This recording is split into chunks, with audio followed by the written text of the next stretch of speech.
అందరికీ నమస్కారం అండి. బాచీరావు భక్తి స్కూల్కి వెల్కమ్ అండి. ఈరోజు మన వీడియోలో భాగవతంలో కృష్ణ తత్వం గురించి, కృష్ణ పరమాత్మ యొక్క లీలా విశేషాల గురించి మనం మాట్లాడుకుందాం. ఈ కృష్ణ భాగవతము అనేది భగవంతుని యొక్క లీలా విశేషాల గురించి చెప్తుందండి. భగవంతుని యొక్క భక్తి ఏ విధంగా చూపించాలి అనేది మనకి భాగవతం తెలియజెప్తుంది. భగవంతుని యొక్క మహత్యము, భగవంతుడు తను నడుచుకుని అందరూ కూడా ఈ విధంగా నడుచుకోండి అంటూ తెలియచెప్పాడు తన యొక్క లీలా విశేషాల ద్వారా. భగవంతుడు పరమ దయాస్వరూపుడు. ఆ కృష్ణ పరమాత్మ నారాయణ యొక్క అంశతో జన్మించిన శ్రీకృష్ణ పరమాత్మ మానవుడు లోకల్లో ఏ విధంగా కష్టాలు అనుభవిస్తారో ఆ విధంగానే తను కూడా ఒక సామాన్య మానవుడిలాగా, ఒక చిన్న పిల్లవాడిలాగానే అనేక సమస్యలని ఎదుర్కొన్నాడు బాల్య అవస్థలో. పరమాత్మ అదేవిధంగా ఈ శ్రీమద్ భాగవతాన్ని వ్యాస మహర్షి వారు సంస్కృతం రచన చేశారు. తెలుగులో పోతనామాచులు దాన్ని అనువాదం చేశారు.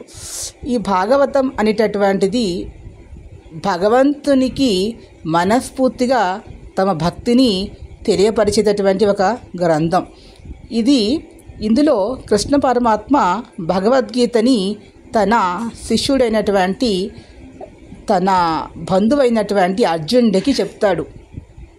ఇక్కడ భగవద్గీత అనేది ఒక మత గ్రంథము కాదు, అదేవిధంగా ఒక ప్రాంతానికో చెందినటువంటి గ్రంథం కాదు. ప్రపంచవ్యాప్తంగా ఉన్నటువంటి మానవులందరూ కూడా ఈ గ్రంథాన్ని ప్రకారంగా నడుచుకోవాలి. అంటే ఒక మానవుడు ఏ విధంగా నడుచుకోవాలి, తన కర్తవ్యాన్ని ఏ విధంగా చేయాలి అని చాలా స్పష్టంగా తెలియజెప్తాడు పరమాత్మ భగవానుడైనటువంటి శ్రీకృష్ణుడు విశ్వగురువు. భగవంతుడు అంటే భగవంతుడు గురుస్వరూపంతో అవతరించాడు.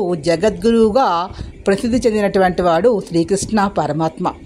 పరమాత్మకి కృష్ణుడు అంటే అందరినీ ఆకర్షించేటటువంటి వాడు, ప్రేమకు ప్రతిరూపంగా చెప్తాం.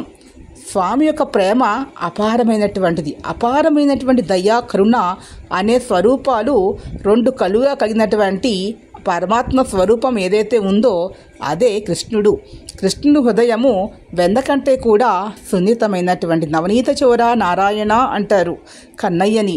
నవనీతాన్ని చోరీ చేశాడు అంటారు. ఎందుకు చేశాడు అంటే నవనీతాన్ని చోరీ చేసి భక్తుల యొక్క, అంటే గోకులంలో ఉన్నటువంటి తన భక్తుల యొక్క, వాళ్ళందరి యొక్క పాపాలను నవనీతం రూపంలో హరించి వేశాడు. అంటే పరమాత్మకి నవనీతం సమర్పించడం వల్ల మనలో ఉన్నటువంటి సకల విధములైన దోషాలను స్వామి ఆ యొక్క ఆరగింపు తీసుకొని హరించి వేస్తాడు. పరమ దయాస్వరూపుడైనటువంటి స్వామి కృష్ణుడు, రాధ వేరువేరు కారు, ఇద్దరూ ఒకరే. ప్రకృతి స్వరూపుడు, ప్రకృతి రాధాదేవి, పరమాత్మ భగవంతుడైనటువంటి శ్రీకృష్ణుడు ప్రకృతి పురుషుడు, మాధవుడు మాధవి, రాధా మాధవులు. భగవంతుణ్ణి తెలుసుకోవడం అనేది చాలా చాలా కష్టసాధ్యమైనటువంటి విషయంగా చెప్తారు. కానీ మనలోనే దాగి ఉన్నాడు పరమాత్మ అనే భావన ఎవరైతే గ్రహిస్తారో అప్పుడే వారు ప్రతి వారిలో కూడా పరమాత్మని చూడగలుగుతారు. కృష్ణ పరమాత్మ చెప్పినది కూడా అదే. నీవు నీ కర్తవ్యాన్ని ఆచరించు, నువ్వు చేయవలసిన పని నువ్వు మొదట చెయ్యి, ఆ తర్వాత భారాన్ని పరమాత్మ మీద వెయ్యి. అంటే ఫలితాన్ని ఆశించకుండానే కర్మ చెయ్యి, నిష్కామంగా పని చెయ్యి. ఒక పని నువ్వు చేయాలనుకున్న పనిని పూర్తిగా అంకిత భావంతో నీకున్న శక్తి సామర్థ్యాలను సంపూర్ణంగా వినియోగించుకొని చెయ్యి అని చెప్తాడు. అదృష్టము అనే దానికన్నా కష్టే ఫలే అన్నారు. కాబట్టి శ్రద్ధావా లభతే జ్ఞానం, శ్రద్ధగా ఉంటేనే జ్ఞానం అనేది లభిస్తుంది. ఒక పని పట్ల శ్రద్ధగా మనం చేసినట్లయితే జ్ఞానం అనేది లభిస్తుంది. తదేకంగా చెయ్యాలి. అంటే ఎంతటి మూఢులైనా కూడా, అంటే విషయాన్ని గ్రహించే శక్తి లేని వారు కూడా ఏకాగ్రతతో చేసినట్లయితే ఆ పని సత్ఫలితాలను ఇస్తుంది. ఎంతటి జ్ఞానవంతులైనా కూడా ఏకాగ్రత లేకుండా ఆ పని చేసినట్లయితే ఆ పని సత్ఫలితాలను ఇవ్వదు. అదేవిధంగా పరమాత్ముడైన ఆ కృష్ణస్వామి పట్ల పరిపూర్ణమైనటువంటి విశ్వాసాన్ని, నమ్మకాన్ని పెట్టుకొని మనం ఏ పని చేసినా ఆ పరమాత్మ మనకి ఏదో ఒక రూపంలో సహాయం చేస్తాడు. కృష్ణుడు దయా స్వరూపుడు. కృష్ణుడి గురించి చెప్పుకోవాలి అంటే అనంతంగా ఉంటుంది, దానికి అంతము అనేది లేదు. అంటే సర్వ ప్రాంతములయందు విశ్వమంతా కూడా వ్యాపించినటువంటి వాడు ఎవరు అంటే ఆ శ్రీమన్నారాయణుడు.